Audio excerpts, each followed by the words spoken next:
క్షమించబ్బాయి, ఆశ పెట్టి వెళ్ళిపోతున్నా. ఎందుకని అడక్కు, చెప్పలేను. ఎక్కడికి అని కూడా ఆలోచించుకు, తిరిగి రాలేను.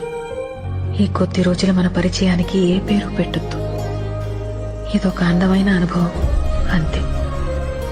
ఎప్పుడైనా నేను గుర్తొస్తే మాత్రం చిన్న నవ్వు రావాలి నీకు. నువ్వు నవ్వితే చాలా బాగుంటావు, నాకిష్టం.